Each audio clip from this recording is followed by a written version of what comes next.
Uutisissa ja keskustelualustoilla on ollut nousevana puheenaiheena julkisilla paikoilla puhelimessa puhuminen kaiuttimella. Mitä mieltä olet julkisella paikalla kaiuttimen kautta puhelimessa puhumisesta?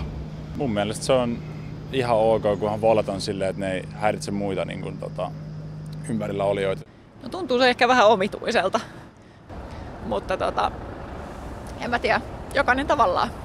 No kyllä se ihan minusta on hyväksyttävää, että kunhan se ei häiritse muita, että vähän pitää olla semmoista tilannetajua.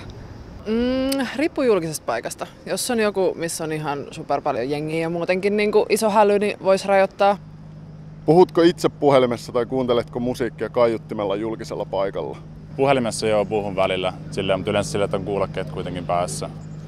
Kaiuttimesta soittaa ehkä vähän vähemmästä kuitenkin.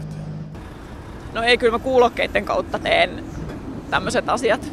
Enkä mä ehkä halua yksityisyyssyistäkään jotenkin jakaa jonkun toisen ihmisen, joka on siellä luurin toisessa päässä, niin sen asioita. Puhun puhelimessa, en kuuntele musaa kaiuttimella, ellei ole joku puisto tai tämmönen, tiedätkö? Ranskassa rautatieasemalla kaiuttimessa puhumisesta on annettu sakko. Mitä mieltä pitäisikö tämä ottaa käyttöön myös Suomessa? Ennemminkin tällaista julkista keskustelua tai jotenkin sellaista toisenlaista puuttumista siihen toivoisin. Ei todellakaan. Voi olla, että jossain tilanteessa se on ihan paikallaan, että ihmiset oppisivat vähän noita käyttäytymistapoja. Mun mielestä sakko on ehkä vähän liikaa, mutta ehkä mun mielestä ei.